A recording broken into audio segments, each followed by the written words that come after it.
மதி வீட்டுக்கு போறாங்க. அவங்க அம்மா, அப்பா 2 பேருமே சேர்ந்து மதி கிட்ட பேசுறாங்க. "அங்க என்னம்மா நடக்குது? எங்களுக்கு எதுவுமே தெரியல. அங்க உன்ன ரொம்ப கஷ்டப்படுத்துறாங்களா?" அப்படின்னு அவங்க அம்மா கேட்குறாங்க. அப்படியே மதி அமைதியா இருக்காங்க. "ஏன் மதி? எதுக்காக? அவங்க வீட்ட விட்டு வெளிய போன்னு அனுப்பியிருக்காங்க. அங்க அவ்ளோ நேரம் உட்காந்துட்டு இருக்க.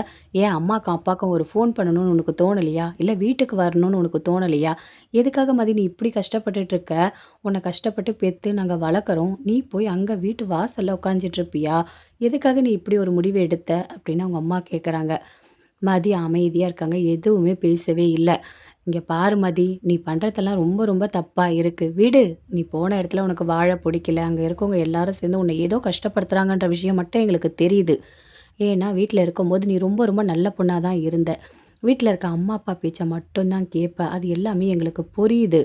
ஆனா நீ சொன்னா தானே மதி தெரியும். சரி, ஒரு 2, 3 நாளு, இல்ல 1 வாரம், ஏன் 1 மாசம் கூட பரவாயில்ல. நீ நம்ப வீட்ல வந்து இருக்கலாம்ல. எதுக்காக திண்ணையில உட்காந்துட்டு இருக்க? இதெல்லாம் கேட்கும்போது எங்களுக்கு எப்படி இருந்தது தெரியுமா? அவங்க வீட்டு மாப்பிள ஃபோன் பண்ணி சொல்றாரு. "உங்க பொண்ண வந்து கூட்டிட்டு போங்கன்னு" சொல்லிட்டு. கேட்கவே ரொம்ப கஷ்டமா இருக்கு மதி. யாரோ சொல்லி உன்ன நாங்க வந்து கூட்டிட்டு போனோமா? ஏன் நீ ஒரு வார்த்தை சொல்லக்கூடாதா? இல்ல நம்ப வீடு தான் நீ வரக்கூடாதா? என்ன மதி கல்யாணம் பண்ணி குடுத்துட்டா அப்படியே விட்டுருவோமா? அப்படிலாம் ஒண்ணும் இல்ல மதி. உனக்கு ஒரு பிரச்சனைன்னா நாங்க நாங்க தான் வந்து ஃபர்ஸ்ட்டு நிப்போம். நீ நம்ப வீட்டுக்கு தான் வரணும். நீ யாரோ கிடையாதுடா. நீ நம்ப வீட்டு பொண்ணு அப்படின்னு சொல்லிட்டு அவங்க அம்மா ஃபீல் பண்ணி அப்படியே அழுதுகிட்டே பேசுறாங்க. அப்போ மதி சொல்றாங்க, "நான் உங்ககிட்ட எத்தன வாட்டி சொன்னேன். எனக்கு அந்த வீடு புடிக்கல. எனக்கு அவர புடிக்கல" அப்படின்னு சொல்லிட்டு. அப்ப கூட நான் அட்ஜஸ்ட் பண்ணி அவங்க சொல்ற எல்லா வேலையும் பண்ணிட்டு இருந்தேன் தெரியுமா? ஆனா அவங்க சின்ன சின்ன விஷயத்துக்கு கூட "மதி ரொம்ப மோசமானவ. அவகிட்ட வாய் குடுக்க முடியாது. அவ எகுத்து எகுத்து பேசுவா" அப்படின்னு சொல்லிட்டு எப்ப பார்த்தாலும் என்ன பார்க்கும்போதெல்லாம் அவங்க ஏதாவது வாய்க்கு வந்தத பேசிட்டு இருப்பாங்க. என்ன பார்த்தாலே அவங்களுக்கு புடிக்கல. நான் என்னதான் பண்ண முடியும்? அப்படின்னு கேட்குறாங்க. "சரி மதி, அங்க பிரச்சனை வந்தது. நீ ஏன் வீட்டுக்கு வராம வாசல்லயே இருந்த?" அப்படின்னு கேட்குறாங்க. "நீ தானம்மா சொன்ன, அட்ஜஸ்ட் பண்ணி அங்கேயே இருன்னு சொல்லிட்டு.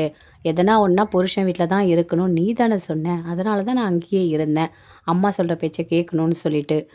"மதி அதுக்காக இப்படி தான் பண்ணுவியா? இங்க பாரு உன்ன நாங்க நல்லா புரிஞ்சுக்கிட்டோம். நீ எவ்வளோ நாள் வேணா இங்கேயே இரு. உனக்கு என்ன தோணுதோ செய். இனிமே கட்டாயப்படுத்தி நாங்க அங்க கூட்டிட்டு போய் உன்ன விடமாட்டோம்.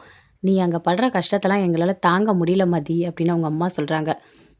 "இங்க பாரு, நாங்க எவ்வளவோ உன்கிட்ட சொன்னோம். விட்டு குடுத்து போ" அப்படின்னு சொல்லிட்டு. "ஆனா இனிமே சொல்லவே மாட்டோம் மதி. நீ நல்லா காலேஜுக்கு போ. எவ்வளோ சந்தோஷமா இருக்க முடியுமோ இரு. நீ அங்க போக வேண்டாம். உனக்கு தோணும்போது போ" அப்படின்னு சொல்றாங்க. "ஆமாம்மா, அம்மா சொல்றது தான் கரெக்ட்டு. சரியா? நீ எது பண்ணாலும் எங்களுக்கு ஓகே தான். நீ எங்க வீட்டு பொண்ணும்மா. உன்ன நாங்க விட்டு குடுக்க முடியாது. புரியுதா? எனக்கு எப்படி இருந்தது தெரியுமா? உன்ன வீட்டு வாசல்ல பார்க்கும்போது, அதுவும் நீ ரொம்ப நேரமா உட்காந்துட்டு இருக்கன்னு சொல்றாங்க. எனக்கு எவ்வளோ கஷ்டமா இருக்கும். உன்ன நாங்க எப்படி வளர்த்தோம் தெரியும்ல? பார்த்து, பார்த்து, பார்த்து வளர்த்தோம். என் பொண்ணு இப்படி வீட்டு வாசல்ல இருக்கிறத நான் பார்க்கணுமா? என்னால இதெல்லாம் தாங்கிக்கவே முடியல மதி" அப்படின்னு அவங்க அப்பா ரொம்ப ஃபீல் பண்ணி பேசுறாரு. "அப்பா, ம். சரிப்பா.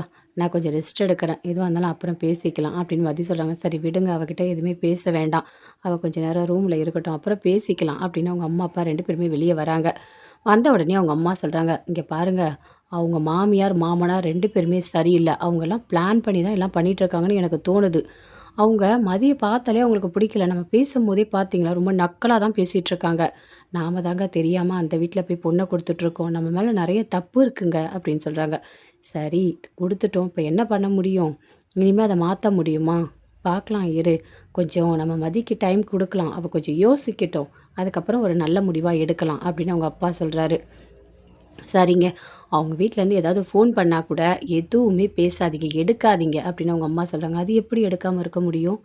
அப்புறம் இன்னொரு நாள் நம்ம அங்க போக வேணாமா? அவங்கள மதிக்க வேணாமா? அவங்கள மதிச்சா தான் அடுத்தது நம்ம பொண்ண அங்க அனுப்ப முடியும். புரியுதா?" அப்படின்னு அவங்க அப்பா சொல்றாரு. "அதுக்காக சொல்லலங்க. அவங்க நம்ம பேச்ச கேட்கவே இல்லல்ல. அவங்க பொண்ண கூட்டிட்டு போங்கன்னு சொல்றாங்க. அப்ப நமக்கு எப்படி இருந்திருக்கும்?" அப்படின்னு சொல்றாங்க. "சரி விடு. நம்ம பொண்ணு வந்த வருத்தத்தில நீ இருக்க. சரியா? எல்லாத்துக்கும் கொஞ்சம் டைம் குடுக்கலாம். இப்போ சூட்டோட சூடா எதுவுமே பண்ண வேண்டாம். அங்க மாப்பிள்ளையும் கோவமா தான் இருக்காரு. இங்க மதிக்கும் அங்க போக புடிக்கல. அப்படியே விட்டுரு இந்த பிரச்சனைய. இதுக்கப்புறம் எதுவுமே பேச வேண்டாம். எதுவா இருந்தாலும் நம்ம கொஞ்ச நாள் கழிச்சு முடிவு எடுத்துக்கலாம்" அப்படின்னு சொல்லிட்டு அவங்க அப்பா போறாரு. அவங்க அம்மா ரொம்ப வருத்தப்படுறாங்க. "என் பொண்ணு அவ்வளோ சந்தோஷமா நான் வளர்த்தேன். அங்க போய் இவ்வளோ கஷ்டத்த அனுபவிக்கிறாளே! கண்டிப்பா மதி நல்லவ தான். எனக்கு நல்லா தெரியும். என் பொண்ணு தப்பு பண்ண மாட்டா. அங்க இருக்கவங்கலாம் சேர்ந்து அவள வேணும்னு சொல்லிட்டு கடுப்பேத்தி ஏதோ பண்ணியிருக்காங்க. இல்லன்னா இவ்ளோ அடம் புடிச்சு இவ அந்த வீட்டு வாசல்ல உட்கார மாட்டா. அவளுக்கு எல்லாமே தெரியும் அப்படின்னு அவங்க அம்மா ரொம்ப வருத்தப்படுறாங்க. மதி எப்பவும் போல் வீட்டில் இருக்காங்க. வேலைக்கு போகிறாங்க, வராங்க, இருக்காங்க. அவங்க அம்மா அப்பா எல்லாம் நல்லா பார்த்துக்கிறாங்க. அப்போது நைட்டு தூங்கும்போது ஃபோன் வருது, அட்டன் பண்ணி பேசுகிறாங்க. அப்படியே கோவத்தில் சுரேஷ் கத்துறாரு. ஏய் என்ன திமிர் பிடிச்சவளே, என்ன வீட்டுக்கு போயிட்டியா? நீ அங்கேயே இரு. இனிமேல் இந்த பக்கமே நீ வரக்கூடாது. வந்த உன்னை என்ன பண்ணுவனே தெரியாது அப்படின்னு சொல்கிறாரு. சொல்லிவிட்டு ஃபோனை கட் பண்ணுறாரு. அப்படியே கோவமாக வருது மதிக்கு. அவர் வேணான்னு சொல்லிட்டு நான் என் வீட்டுக்கு வந்துட்டேன். ஒழுங்காக இருக்க வேண்டியது தானே, எதுக்கு ஃபோன் பண்ணி எனக்கு மிரட்டணும்? என்ன எதுக்காக அவர் மிரட்டணும்? அவருக்கு எவ்வளோ திமிரு இருந்தால் என்னை மிரட்டுவார் அப்படின்னு சொல்லிட்டு மறுபடியும் மதி ஃபோன் பண்ணுறாங்க. அட்டன் பண்ணி சுரேஷ் பேசுகிறாரு. என்ன சொல்லு, எதுக்கு நீ ஃபோன் பண்ண அப்படின்னு கேட்குறாரு. ஆமாம், உங்களுக்கு என்ன அவ்வளோ திமிரா? நான் தான் அங்கே பிரச்சனை வந்துருச்சுன்னு என்னோடய வீட்டுக்கு நான் வந்துட்டேன்ல, அதுக்கப்புறம் என்ன ஃபோன் பண்ணி மிரட்டுறீங்க? இனிமேல் இங்கே வரக்கூடாது அப்படின்னு சொல்லிட்டு. ஓ, என்ன உங்களோட திமிரை என்கிட்ட காமிக்கிறீங்களா அப்படின்னு சொல்கிறாங்க மதி. ஆமாம், எனக்கு திமிரு தான். ஆமாம், உனக்கு என்ன அம்மா வீட்டுக்கு போய் திமிரு அடங்கலை? இல்லை, எனக்கு ஒன்றுமே புரியல. அம்மா வீட்டுக்கு போனால் என்ன பண்ணணும்? ஐயோ, வீட்டுக்கார விட்டு வெளியே வந்துட்டோமே அப்படின்னு சொல்லிட்டு அழணுமா, இல்லை வருத்தப்படணுமா? அப்படிலாம் என்னால் இருக்க முடியாது.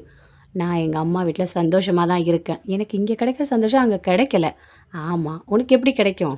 நீ தான் மாமியார் மாமனார் யாரையுமே அனுசரித்து போக மாட்டியே, திமிர் பிடிச்சவளுக்கு இப்படி தான் அமையும் அப்படின்னு சுரேஷ் சொல்கிறாரு. சரிங்க, எனக்கு அப்படியே அமையட்டும். நீங்கள் எதுக்கு ஃபோன் பண்ணுறீங்க? நீங்கள் எதுக்கு என்ன மிரட்டுறீங்க அப்படின்னு கேட்குறாங்க. அதை கேட்டோன்னே அப்படி சுரேஷ்க்கு இன்னும் கோவம் அதிகமாக வருது. இப்போ தான் வீடு வீடாகவே இருக்குது. எங்கள் வீடு எவ்வளோ அமைதியாக இருக்கும் தெரியுமா? நாங்களாம் அவ்வளோ பேசவே மாட்டோம். ஆனால் நீ வந்த உடனே சண்டை சண்டை சண்டை, நிம்மதின்றதே சுத்தமாக கிடையாது. அது மட்டும் இல்லை, நான் வேற அங்கே போலீஸ் ஸ்டேஷன் போகிறேன். வீட்டுக்கு வந்தால் ஒரு நிம்மதி இல்லை. அங்கே இருந்தால் எப்போ பார்த்தாலும் சண்டை. வா சுரேஷ் வா சுரேஷ்னு ஒரே ஃபோனு. எவ்வளோ கஷ்டப்பட்டுருந்தேன் தெரியுமா? நீ போன உடனே அப்படியே வீடே அப்படி அவ்வளோ சந்தோஷமாக இருக்குது. நீ வந்துடாத, அங்கேயே இருந்துரு, இதுதான் நல்லது அப்படின்னு சொல்லிட்டு ஃபோனை கட் பண்ணுறாரு. அப்படியே கோவமாக வருது மதிக்கு, பயங்கரமாக கோவம் வருது. நான் உண்டு என் வேலை உண்டுன்னு இருக்கேன், எங்கேயாவது அமைதியாக இருக்காங்களா? என்னை தேவையில்லாத கோவப்படுத்தியிருக்காங்க. இவர் இப்படியே விட்டால் வேலைக்கு ஆகாதே, நம்ம ஏதாவது ஒன்று பண்ணணுமே அப்படின்னு சொல்லிட்டு மதி யோசிக்கிறாங்க. என்ன பண்ணலாம்? சரி, அந்த காலம் மாதிரி நம்ம இருக்கக்கூடாது. அந்த காலத்தில் என்ன பண்ணுவாங்க?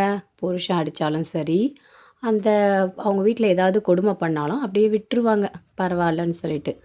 ஆனால் நான் அப்படி கிடையாது. எனக்கு ஒரு கொடுமை நடந்தால் திருப்பி நான் அடிப்பேன், திருப்பி நான் கேள்வி கேட்பேன். என்னாலாம் அமைதியாலாம் இருக்க முடியாது அப்படின்னு சொல்லிட்டு யோசிக்கிறாங்க.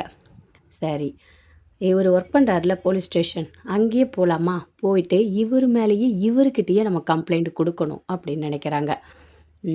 சரி பண்ணலாம் அப்படின்னு சொல்லிட்டு போயிட்டு உட்காராங்க. கம்ப்ளைண்ட் எல்லாமே எடுத்து எழுதுகிறாங்க. என்னோடய வீட்டுக்கார் என்ன வந்துட்டு அடிக்க கை ஓங்கினார், வீட்டை விட்டு வெளியே அனுப்பிட்டாரு, அம்மா வீட்டுக்கு வந்தாலும் ஃபோன் பண்ணி மிரட்டுறாரு அப்படின்னு சொல்லிட்டு இவர் மேலே நம்ம கம்ப்ளைண்ட் கொடுக்கணும் அப்படின்னு சொல்லிட்டு மதி அப்படி யோசிக்கிறாங்க. சரின்னு சொல்லிட்டு யோசித்து கம்ப்ளைண்ட் எல்லாமே எழுதி எடுத்துக்கிறாங்க. எழுதி வச்சுக்கிட்டு இது அம்மா கிட்ட சொன்னால் பிரச்சனையாயிடும். ஏன்னா அவங்க ஒத்துக்க மாட்டாங்க. அம்மா கிட்டேயும் அப்பா கிட்டேயும் ஒரு வார்த்தை கூட நம்ம பேசக்கூடாது. இந்த கம்ப்ளைண்ட்டை நாளைக்கு எழுந்தோடனே கொண்டு போயிட்டு கொடுக்கணும். அவர் இனிமே அங்கே அசிங்கப்படணும். ஒரு பொண்டாட்டியை மட்டமாக நடத்திட்டு போயிட்டு வேலை பார்க்குறாரா? அவர் எப்படி வேலை பார்க்குறாரு நான் பார்க்குறேன். இனிமேல் இருக்கு அவருக்கு அப்படின்னு சொல்லிட்டு மதிக்கு பயங்கரமாக கோவம் வருது. காலையில் சீக்கிரமாக எழுந்து போயிட்டு எல்லாமே பண்ணணும் அப்படின்னு சொல்லிட்டு காலைல சீக்கிரமாக எழுந்துக்கிறாங்க. எழுந்துட்டு அழகாக சாரீலாம் கட்டி ரெடி ஆகுறாங்க. என்ன மதி அழகாக இருக்குது, சாரீலாம் கட்டியிருக்க அப்படின்னு அவங்க அம்மா கேட்குறாங்க. அதுவாம்மா ஒரு வேலை இருக்குது, வெளியே போகணும் அப்படின்னு மதி சொல்கிறாங்க. சரி மதி, நீ போகிறதுனா போ, ஆனால் சாப்பிட்டு போடி அப்படின்னு சொல்கிறாங்க. போயிட்டு சாப்பிட்றாங்க. மதி நடந்ததெல்லாம் நீ பெருசாக எடுத்துக்காத, சரி? இல்லைம்மா, நான் அதெல்லாம் எதுவுமே பெருசாக எடுத்துக்கல அப்படின்னு சொல்கிறாங்க. சரிடி, நீ சந்தோஷமாக இரு, அது போதும் சரியா? எல்லா பிரச்சனையும் நம்ம அப்புறம் பார்த்துக்கலாம் அப்படின்னு சொல்கிறாங்க.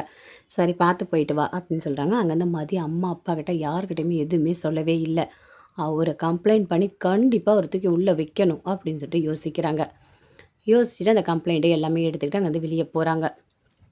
போகும்போது நினைக்கிறாங்க, மற்ற போலீஸ் ஸ்டேஷனுக்கெலாம் போனால் தப்பாக போயிடும், அவரையே போய் பார்க்கணும், அவர் கையிலேயே கொடுக்கணும், அப்போ தான் அவரோட திமிரு அடங்கும் அப்படின்னு போகிறாங்க. போலீஸ் ஸ்டேஷனுக்கு போனோடனே அவங்க கேட்குறாங்க, உனக்கு என்னம்மா வேணும் அப்படின்னு சொல்லிட்டு. இல்லை, நான் ஒரு கம்ப்ளைண்ட் வந்து கொடுக்கணும் அப்படின்னு சொல்கிறாங்க. ஓ அப்படியா, சரி வெயிட் பண்ணுங்கள், உள்ளே ஒரு ஆள் இருக்காங்க, வந்தவொடனே நீங்கள் போங்க அப்படின்னு சொல்கிறாங்க. அப்படியே மதி வெயிட் பண்ணிகிட்ருக்காங்க. சார் ஒருத்தவங்க வந்திருக்காங்க, கம்ப்ளைண்ட்டு கொண்டு வந்திருக்காங்க அப்படின்னு சொல்கிறாங்க. ஓ அப்படியா, சரி வெயிட் பண்ண சொல்லுங்கள், இருங்க இவங்க போனோடனே அனுப்பிவிடுங்க அப்படின்னு சொல்லிட்டு சுரேஷ் வந்து சொல்கிறாரு. சுரேஷ் உள்ளே இருக்காரு. அங்கேருந்து வராங்க மதி. மதிய பார்த்தோனே அப்படியே டென்ஷன் ஆகுறாரு. இவ எதுக்கு இங்கே வந்திருக்கா அப்படின்னு சொல்லிட்டு பயங்கரமா கோவம் வருது. அங்கேருந்து வந்து பக்கத்தில் உட்கார்றாங்க. "என்ன வேணும் உங்களுக்கு?" அப்படின்னு சுரேஷ் கேட்குறாரு. "இல்ல, என்னோட வீட்டுக்கார் மேலே கம்ப்ளைண்ட் கொடுக்கணும். அவரு என்ன கை ஊங்க அப்படியே அடிக்க வந்திருக்காரு. அது மட்டும் இல்ல, வீட்டை விட்டு வெளியே அனுப்பியிருக்காரு. நான் எங்க அம்மா வீட்டுக்கு வந்தோனே எனக்கு ஃபோன் பண்ணி என்ன மிரட்டி இருக்காரு." அப்படின்னு சொல்லிட்டு நடந்த எல்லாத்தையுமே சொல்றாங்க மதி. அப்படியே பார்க்குறாரு. "இப்போ என்ன பண்ணணுன்றீங்க?" அப்படின்னு சுரேஷ் கேட்குறாரு. "ஒன்றும் இல்லை, நான் கம்ப்ளைண்ட் கொடுக்கணும். நீங்கள் அவரை விசாரிக்கணும்." அப்படின்னு சொல்கிறாங்க. "கம்ப்ளைண்ட் எழுதி கொண்டு வந்திருக்கீங்களா?" அப்படின்னு சொல்லிட்டு வாங்கிக்கிறாரு. பயங்கர கோவமா வீட்டுக்கு போகிறாரு. போன உடனே அப்படியே டென்ஷனாக இருக்காரு. வீட்டில் அவங்க அம்மா அப்பா எல்லாருமே பார்க்குறாங்க. "என்ன சுரேஷ் ஒரு மாதிரி டென்ஷனாக இருக்க, ஏதாவது பிரச்சனையா?" அப்படின்னு சொல்லிட்டு பாக்கியராஜ் எல்லாருமே சேர்ந்து கேட்குறாங்க. "ஆமாம், பிரச்சனை தான். எனக்கு ஒரு பொண்ணை பார்த்து கல்யாணம் பண்ணி வச்சிங்கல்ல, அந்த பொண்ணால தான் எனக்கு பிரச்சனை." அப்படின்னு சொல்கிறாரு. "என்ன சுரேஷ், எதுவாக இருந்தாலும் கொஞ்சம் புரிகிற மாதிரி பேசு." அப்படின்னு பாக்கியராஜ் கேட்குறாரு. "அந்த மதி என்ன தெரியுமா பண்ணா? வீட்டுக்கு போனால ஒழுங்காக இருந்தாளா, அங்கேருந்து ஒரு கம்ப்ளைண்ட் எழுதி கொண்டு வந்து என் மேலேயே கம்ப்ளைண்ட்டு என்கிட்டயே கொடுக்குறா." அப்படின்னு சொல்லிட்டு சுரேஷ் சொல்கிறாரு. "ஐயோ, என்ன பண்ணா அவ?" அப்படின்னு அவங்க அம்மா கேட்குறாங்க. "ஆமாம்மா, என் வீட்டுக்கார் என்னை அடிக்க கை ஓங்கினாரு, என்னை வந்து ஃபோன் பண்ணி மிரட்டுறாரு, அப்புறம் வந்துட்டு வீட்டை விட்டு வெளியே அனுப்பிட்டாரு அப்படின்னு சொல்லிட்டு எல்லாத்தையும் ஒரு கம்ப்ளைண்ட்டாக எழுதி கொண்டு வந்து என்கிட்டயே கொடுத்துட்டு போறா." அப்படின்னு சொல்கிறாரு. "என்ன அவளுக்கு அவ்வளோ திமிரு? இங்கே வாசலில் உட்காந்து நம்ம எல்லாரையும் சேர்த்து அசிங்கப்படுத்திட்டா. அடுத்தது அவங்க அம்மா வீட்டுக்கு போனால் ஒழுங்காக இருக்க வேண்டியது தானே. இப்போ சுரேஷை அசிங்கப்படுத்தணும்னு சொல்லிட்டு போலீஸ் ஸ்டேஷனில் போய் கம்ப்ளைண்ட் கொடுத்துருக்கா. இவளுக்கெல்லாம் அறிவு இருக்கா இல்லையா?" அப்படின்னு சொல்லிட்டு அவங்க அம்மா சொல்கிறாங்க. "என்ன சுரேஷ் இது, நீ அமைதியாவா இருந்த? நீ அந்த கம்ப்ளைண்ட்டை வாங்கிட்டியா?" அப்படின்னு அவங்க அப்பா கேட்குறாரு. "நான் என்னப்பா பண்ண முடியும்? அந்த இடத்துல நான் ஒரு போலீஸ். கம்ப்ளைண்ட் கொடுத்தா வாங்கி தான் ஆகணும். வாங்க முடியாதுன்னு சொல்ல முடியுமா என்ன?" அப்படின்னு சொல்கிறாரு.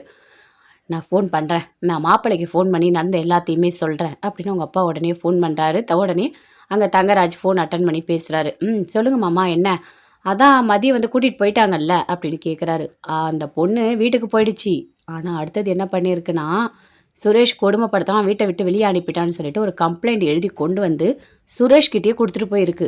அப்படின்னு சொல்கிறாரு. "ஐயோ, என்ன அந்த மாதிரி இவ்வளோ திமிர் பிடிச்சவளா?" அப்படின்னு கேட்குறாரு சுரேஷோட அப்பா. நான் கேட்குறேன். நான் ஃபோன் பண்ணி கேட்குறேன்." அப்படின்னு சொல்லிட்டு ஃபோனை கட் பண்ணுறாரு. "என்ன மதிக்கு இவ்வளோ திமிரா? எவ்வளோ தைரியம் இருந்தால் கம்ப்ளைண்ட் கொடுத்துருப்பா. போனா போதுன்னு சொல்லிட்டு கல்யாணம் பண்ணி வச்சா திமிரில் ஆடுறாளா?" அப்படின்னு சொல்லிட்டு கடுப்பாக இருக்காரு. அப்படியே பயங்கரமாக கோவத்தோடு இருக்காரு. அங்கேருந்து அவங்க ஒய்ஃப் வராங்க. "என்னங்க, ஏதாவது பிரச்சனையா?" அப்படின்னு கேட்குறாங்க. "ஆமாம், பிரச்சனை தான். உங்க உங்க வீட்ல இருக்காரே, உங்க அண்ணனுக்கு இந்த மதிய கல்யாணம் பண்ணி வச்சோம்ல, அவ ரொம்ப ஆட்டம் ஆடிக்கிட்டு இருக்கா. என்ன பண்ணியிருக்கா தெரியுமா? வீட்டை விட்டு வெளியே அனுப்பியாச்சு. இப்போ போயிட்டு சுரேஷ் மேலேயே கம்ப்ளைண்ட் கொடுத்துருக்கா. இதெல்லாம் ஒரு குடும்ப பொண்ணு செய்கிற வேலையா? யாரை அசிங்கப்படுத்துறதுக்காக இவ இப்படி பண்ணிட்டு இருக்கா?" அப்படின்னு சொல்லிட்டு பயங்கரமாக கோவம் வருது. "மதியா அப்படிலாம் பண்ணியிருக்கா?" அப்படின்னு ரேவதி கேட்குறாங்க. "ஆமாம், மதி தான் இந்த வேலையை பார்த்துருக்கா." அப்படின்னு சொல்கிறாரு. அப்படியே ரேவதி டென்ஷன் ஆகுறாங்க. "ஐயோ, என்ன இவ இப்படிலாம் பண்ணியிருக்கா?" அப்படின்னு சொல்லிட்டு உடனே ஃபோன் பண்ணுறாங்க. மலருக்கு அட்டன் பண்ணி பேசுகிறாங்க. அண்ணி, இவர் சொல்கிறதெல்லாம் உண்மையா?" அப்படின்னு கேட்குறாங்க. "ஆமாம், உண்மைதான்.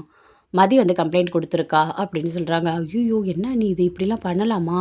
அண்ணன் வேறு வேலை செய்கிற இடம் ரொம்ப அசிங்கமாக போய்டும்ல. ஒய்ஃபே வந்துட்டு இந்த மாதிரி வீட்டை விட்டு வெளியே அனுப்பிட்டாங்கன்னு தெரிஞ்சா அண்ணன் இப்போ அண்ணனால் எப்படி அங்கே வேலை செய்ய முடியும்?" அப்படின்னு சொல்லிட்டு ரேவதி கேட்குறாங்க. "நீ சொல்கிறது எனக்கு புரியுது, ஆனால் மதிக்கு புரியலையே. நான் என்ன பண்ண முடியும்?" அப்படின்னு மலர் கேட்குறாங்க. "இப்போ என்ன நீ பண்ணுறது? இது எப்படி தான் சரி பண்ணுறது?" அப்படின்னு ரேவதி கேட்குறாங்க. "பார்க்கலாம், பொறுமையாக தான் இருக்கணும்." அப்படின்னு சொல்லிட்டு ஃபோனை கட் பண்ணுறாங்க. சுரேஷ்க்கு கடுப்பு தாங்க முடியல. பயங்கரமாக கோவம் வருது. அப்படியே டென்ஷன் ஆகுறாரு. "இங்கே பாரு, அவங்க அம்மா அப்பாவுக்கு ஃபோன் பண்ணி பேசு." அப்படின்னு சொல்கிறாங்க. உடனே சுரேஷ் அவங்க அம்மாவுக்கும் அப்பாவுக்கும் ஃபோன் பண்ணுறாரு. சொல்லுங்கள் மாப்பிள்ளை, என்ன மாப்பிள்ளைன்னு பேசுகிறீங்க? உங்கள் பொண்ணு என் மேலே வந்து கம்ப்ளைண்ட் கொடுத்துட்டு போயிருக்கா. அதுவும் நான் கொடுமைப்படுத்தினேன்னு சொல்லிட்டு." அப்படின்னு சொல்கிறாரு. "ஐயோ மாப்பிள்ளை, எங்களுக்கு இதெல்லாம் எதுவுமே தெரியாது மாப்பிள்ளை." அப்படின்னு சொல்கிறாங்க. "உங்களுக்கு தெரியாமல் தான் உங்கள் வீட்டு பொண்ணு என்கிட்ட வந்து கம்ப்ளைண்ட் கொடுத்துட்டு போகிறாளா?" அப்படின்னு சுரேஷ் கேட்குறாரு. "இங்கே பாருங்கள், இனிமேல் உங்கள் பொண்ணு இந்த பக்கமே வர முடியாது. நான் டிவோர்ஸ் கொடுத்துருவேன். எனக்கு தேவையே இல்லை அவ." அப்படின்னு சொல்லிட்டு கோவத்தில் கத்துறாரு. "ஐயோ மாப்பிள்ளை, இருங்க இருங்க, மதி வரட்டும். நான் பேசிவிட்டு நான் வந்து அந்த மாதிரிலாம் கொடுக்க வேணாம், நான் சொல்கிறேன்." அப்படின்னு சொல்கிறாங்க. "நீங்கள் சீக்கிரம் பேசுங்க. பேசிவிட்டு எனக்கு நீங்கள் ஃபோன் பண்ணணும். இல்லை நான் என்ன பண்ணுவேனே எனக்கு தெரியாது. நான் அங்கே ஒர்க் பண்ணிகிட்ருக்கேன். அங்கே எனக்கு அசிங்கமாக இருக்கும். இந்த மாதிரிலாம் கொடுத்துட்டு போகலாமா?" அப்படின்னு சொல்லிட்டு பயங்கரமாக கோவப்படுறாரு. மாப்பிள்ளை நீங்கள் கோவப்படாதீங்க மாப்பிள்ளை. நான் கேட்குறேன் மாப்பிள்ளை. எதுவாக இருந்தாலும் நான் கேட்குறேன். நீங்கள் கோவப்படாதீங்க." அப்படின்னு சொல்லிட்டு ஃபோனை கட் பண்ணுறாங்க. "என்ன சுரேஷ், எல்லாம் சொல்லிட்டியா?" "எல்லாம் சொல்லிட்டேன். அவங்க பொண்ணுகிட்ட பேசுறேன்னு சொல்லியிருக்காங்க அப்படின்னு சொல்லிட்டு சொல்றாரு. அங்கேருந்து மதி வராங்க. வந்த உடனே அவங்க அம்மாக்கும், அப்பாவுக்கும் பயங்கரமா கோவம் வருது. அப்படியே பார்க்குறாங்க. "இங்க பாரு மதி, நீ பண்றதெல்லாம் நல்லா இருக்கா?" அப்படின்னு கேட்குறாங்க. "நான் என்னம்மா பண்ணேன்?" அப்படின்னு சொல்றாங்க. "நீ என்ன பண்ணல? ஆ? எதுக்காக மாப்பிள மேல போய் கம்ப்ளைண்ட்லாம் குடுத்துருக்க? நீ வந்துட்டு வெளிய கிளாஸ்க்கு தான் போயிருக்கன்னு நாங்க நெனச்சோம்." அப்படின்னு சொல்றாங்க. "ம்மா, அப்படிதாம்மா பண்ணணும். அவங்களலாம் சும்மாலாம் விடவே கூடாது. நான் இங்க வந்தோனே ஃபோன் பண்ணி மிரட்டுறாரு. அதனால தான் நான் கம்ப்ளைண்ட் குடுத்தேன்." அப்படின்னு சொல்றாங்க. "சரி, நீ இனிமே அங்க போய் வாழணுன்ற எண்ணம் உனக்கு இல்லையா மதி?" அப்படின்னு கேட்குறாங்க. "எனக்கெல்லாம் அப்படி ஒரு எண்ணமே இல்ல. இந்த வீட்டுக்கே நீ வரக்கூடாதுன்னு சொல்றாரு. இப்ப எனக்கு நான் கம்ப்ளைண்ட் குடுத்துருக்கேன்ல, விசாரிப்பாங்கல்ல. இப்ப கண்டிப்பா அந்த வீட்டுக்குள்ள நான் போவேன்." "என்னடி உனக்கு அங்க வாழற எண்ணம் இருக்கா? போவேன்னு சொல்ற?" "ஆமாம்மா, நான் போவேன். அவங்க என்ன வரக்கூடாதுன்னு சொன்னா நான் கண்டிப்பா அங்க போவேன். அதான் என்னோட எண்ணம். அதனால தான் நான் கம்ப்ளைண்ட் குடுத்துருக்கேன்." அப்படின்னு சொல்றாங்க. ஐயோ! மதி, அங்கேருந்து அவங்க மாப்பிள ஃபோன் பண்ணி பயங்கரமா திட்டுறாரு. "உங்க பொண்ண அடக்கி வைக்க மாட்டீங்களா? எதுக்காக நீங்க இப்படிலாம் பண்ணிட்டுருக்கீங்கன்னு" சொல்லிட்டு, "ரொம்ப அசிங்கமா இருக்குடி. ஏன்டி நீ இப்படிலாம் நடந்துக்கிற?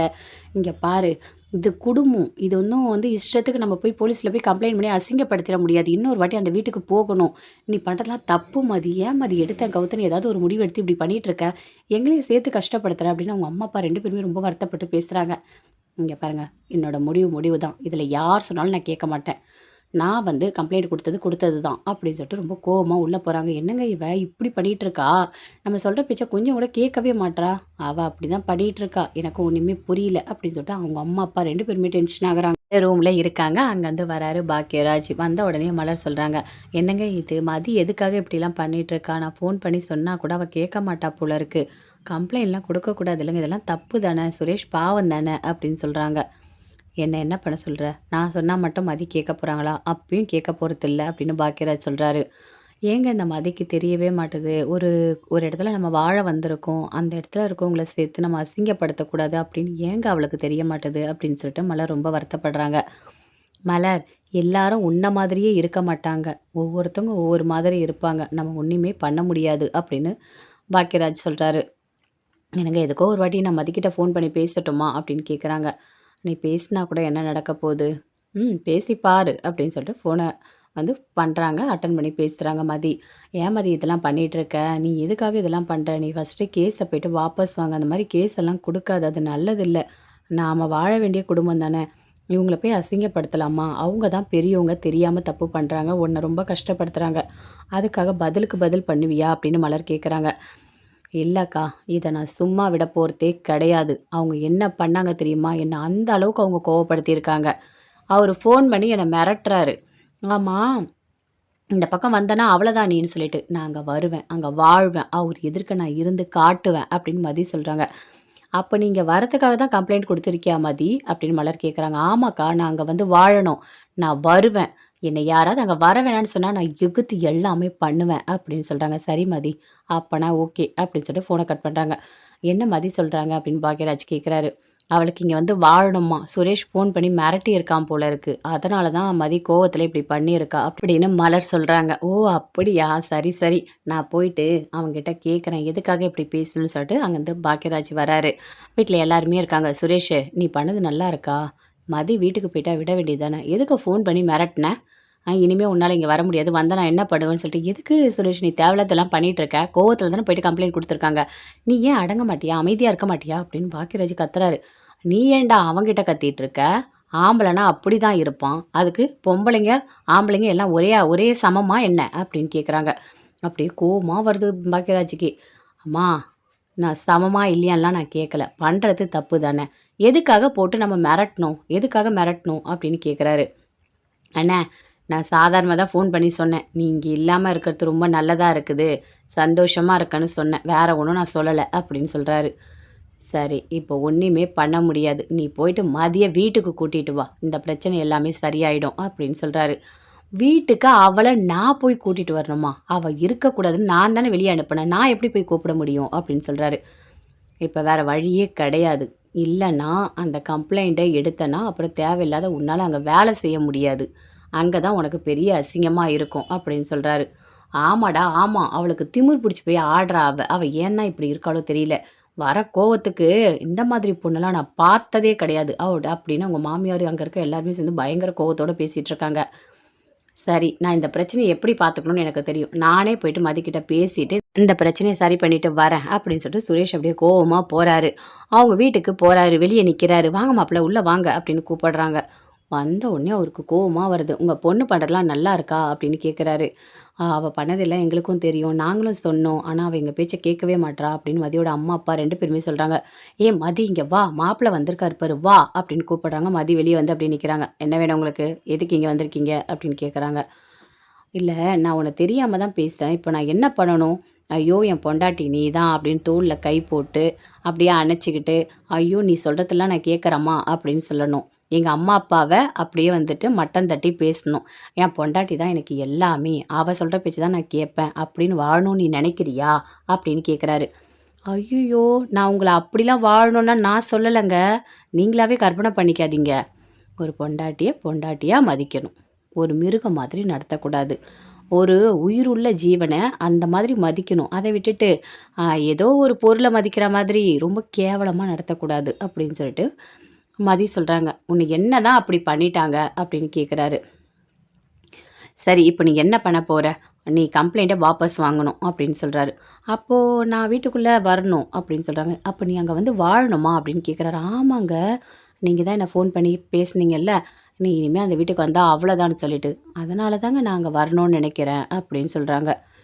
"சரி, நான் உன்ன வீட்டுக்கு கூட்டிட்டு போறேன். நீ கேஸ வாபஸ் வாங்கிடுறியா?" அப்படின்னு கேட்குறாரு. "கண்டிப்பா நான் வாங்குறேங்க." அப்படின்னு மதி சொல்றாங்க. "அம்மா நான் போயிட்டு வரேன். உள்ள போயிட்டு நான் அந்த ட்ரெஸ் எல்லாம் எடுத்து வைக்கிறேன்." அப்படின்ட்டு ட்ரெஸ் எல்லாம் எடுத்து வைக்கிறாங்க. அந்த பெட்டிய எடுத்துக்கிறாங்க. சுரேஷ் கூட போறாங்கம்மா நான் போயிட்டு வரேன் அப்படின்னு சொல்லிட்டு. "என்னங்க இவ இப்படி இருக்கா? பார்த்து போடி" அப்படின்னு சொல்றாங்க. 2 பேருமே சேர்ந்து போறாங்க. அவங்க அம்மா, அப்பா 2 பேருமே யோசிக்கிறாங்க. "என்னங்க இவ இப்படி இருக்கா? அவ நெனச்சா வரா, நெனச்சா போறா. அவ மனசுல என்னதாங்க நெனச்சிட்டு இருக்கா? எனக்கு அவள சுத்தமா புரிஞ்சுக்கவே முடியல." "நான் அப்பா எனக்கே புரியல. உனக்கு எப்படி புரிய போது?" அப்படின்னு அவங்க அப்பா சொல்றாரு. அங்க வந்து கூட்டிட்டு போறாரு. வீட்டு வாசல்ல போய் நிக்கிறாங்க. நின்ன உடனே "நில்லுங்க, நில்லுங்க. உடனேயெல்லாம் நான் வீட்டுக்குள்ள வரமாட்டேன். உங்க அம்மாவ போயிட்டு எனக்கு ஆரத்தி எடுக்க சொல்லுங்க." அப்படின்னு சொல்லிட்டு மதி சொல்றாங்க. "ஏய்! நான் போய் எப்படி சொல்ல முடியும்?" அப்படின்னு சுரேஷ் சொல்றாரு. "இல்லங்க நீங்க இதெல்லாம் பண்ணணும். அப்படி பண்ணா மட்டும் தான் நான் வந்து கேஸ வாபஸ் வாங்குவேன்." அப்படின்னு சொல்றாங்க. சுரேஷ் உள்ள போறாரு. "அம்மா நீ வந்து அவளுக்கு ஆரத்தி எடுக்கணுமா, வந்து எடு. இல்லன்னா கேஸ வாபஸ் வாங்க மாட்டா. அப்படி வாங்கலன்னா என்னால வேலைக்கு போக முடியாது. அப்புறம் நான் வீட்ல தான் இருக்கணும். அவளால ஏற்கனவே ஒரு வாட்டி வேல போயிடுச்சு." அப்படின்னு சொல்றாரு. "டேய்! நான் எப்புட்றா வந்து எடுப்பேன்?" "எடுத்து தாம்மா ஆகணும். மலரே நீ போய் எடு." "மலரு நீ போய் எடுன்னு சொல்றேன்." அப்படின்னு மலர் எடுத்துட்டு வராங்க. அப்படியே பார்க்குறாங்க மதி. "அக்கா நீங்க எடுக்கக்கூடாது. அவங்க என்னோட மாமியார் தான் எனக்கு எடுக்கணும்." அப்படின்னு சொல்றாங்க. "திமிரு புடிச்சவ! குடு நானே எடுக்கிறேன். என் புள்ளைக்காக நான் எடுக்கிறேன் குடு." அப்படின்னு சொல்லிட்டு வாங்கி ஆரத்திலாம் எடுக்குறாங்க. உள்ள வராங்க அப்படியே. வந்த உடனே அப்படியே மலர் பயங்கரமா மனசுக்குள்ளேயே சிரிக்கிறாங்க. அப்படியே பாக்கியராஜ் சிரிக்கிறாரு. அப்படியே சுரேஷ் மட்டும் கடுப்பா இருக்காரு. "இனிமே நான் இங்க தான் இருப்பேன். யாரோ சொன்னாங்க, இந்த வீட்டுக்கு இந்த பக்கம் நீ வந்தன்னா, உன்ன என்ன பண்ணுவனே தெரியாதுன்னு சொல்லிட்டு." அப்படின்னு சொல்றாங்க. அப்படியே சுரேஷ்க்கு கோவமா வருது. நெனச்சத சாதிச்சுட்டு என்ன திமிரா பேசுறா பாரு! அப்படின்னு சொல்லிட்டு. அங்கருந்து அப்படியே போறாங்க மதி உள்ள. "என்னங்க என்னங்க நடக்குது? சூப்பரா கம்ப்ளைண்ட்ட வாபஸ் வாங்கிட்டு அழகா உள்ள வந்துட்டா. பிரச்சனைய ஈஸியா முடிச்சுட்டாங்க. சூப்பர்!" அப்படின்னு மலர் சொல்றாங்க. "மலரு இதெல்லாம் நல்லா இருக்கா? எல்லாரையும் போட்டு குழப்பிட்டு கடைசியில ஒரு நல்ல முடிவு கிடைச்சிருக்கு." அப்படின்னு சொல்லிட்டு பாக்கியராஜ் சொல்றாரு. "விடுங்க. குட்டைய குழப்புனா தான் மீன பிடிக்க முடியும். அந்த மாதிரி. மதி இந்த மாதிரிலாம் பண்ணா தான் இந்த வீட்ல இருக்கவங்க அடங்குவாங்க. இல்லன்னா ஏறி மேய்ச்சுட்டு போயிட்டே இருப்பாங்க." அப்படின்னு சொல்லிட்டு மலர் சொல்றாங்க.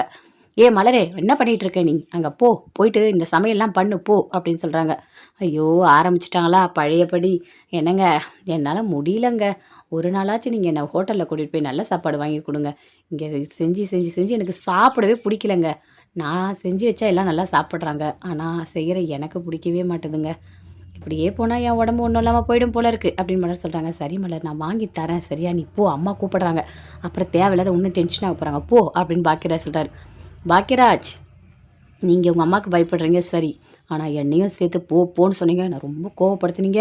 அப்புறம் சுத்தமா போக மாட்டேன்." அப்படின்னு சொல்றாங்க. ஐயோ! மலர் மலரே நான் அன்பா தான் சொல்றேன். "நீ போ மலரே போ போ." அப்படின்னு சொல்றாரு. அப்படி என்ன அன்பா தான் நடத்தணும்." அப்படின்னு சொல்லிட்டு அங்கேருந்து போறாங்க. சொல்லுங்க அத்தை என்ன?" "ஐயோ! மலரே கொஞ்சோண்டு முட்டி வலிக்கிற மாரி இருக்கு. இந்த ஆட்டுக்கால் கொஞ்சம் பாயா மாதிரி இல்ல சூப்பு இந்த மாரி ஏதாவது ஒண்ணு வச்சு குடு மலரே. சுத்தமா முடியல மலரே. முட்டி என்னன்னு தெரியல. அவ்ளோ வலி வலிக்குது." அப்படின்னு சொல்றாங்க. "சரிங்க அத்தை நான் பண்ணிடுறேன்." அப்படின்னு சொல்றாங்க. "அம்மா எனக்கு கூட கொஞ்சம் மிளகு ரசம் வச்சு குடும்மா. தொண்டை கர கர கரன்னு இருக்குது. ரொம்ப ஒரு மாதிரி இருக்கு" அப்படின்னு சொல்றாரு. "சரிங்க மாமா, நான் பண்ணிடுறேன்." "சரி மலரே அதெல்லாம் முடிச்சுட்டு துணி வேற துவச்சு போடக்கூடாது. காஞ்சிடுச்சான்னு பார்த்து எடுத்து வை. சரியா? ஒவ்வொரு வேலையா பார்த்து பண்ணு. போ போ" அப்படின்னு சொல்றாங்க. அடிக்கிற வெயிலுக்கு சமையல் வேற பண்ணணும். பத்தாததுக்கு துணி எடுத்து வைக்கணும். இத பண்ணணும், அத பண்ணணும். என் கால் என்ன ஆகும்னே தெரியல. இவங்களுக்கெல்லாம் முட்டி வலி வருது பாரேன். சும்மா இருக்கவங்களுக்கெல்லாம். நாள் ஃபுல்லா சமையல் ரூம்ல இருக்க எனக்கு தானே முட்டி வலி வரணும். எனக்கு தான் சூப் வச்சு நானே குடிச்சுக்கணும். அப்படின்னு சொல்லிட்டு மலர் ஒரு மாரி அப்படியே டென்ஷன் ஆயிட்டு உள்ள சமையல் ரூம்ல போயிட்டு சமையல் பண்ணிட்டு இருக்காங்க. அவங்க மாமியார், மாமனார் 2 பேருமே பேசிட்டு இருக்காங்க. எப்படியும் இவ வீட்டுக்குள்ள வந்துட்டாங்க. இவள இப்படியே விட்டுறக்கூடாது. இவள ஏதாவது ஒண்ணு பண்ணணும் அப்படின்னு சொல்லிட்டு 2 பேருமே சேர்ந்து யோசிக்கிறாங்க. இரு, இரு பொறுமையா இரு. எல்லாம் பண்ணலாம். அமைதியா இரு.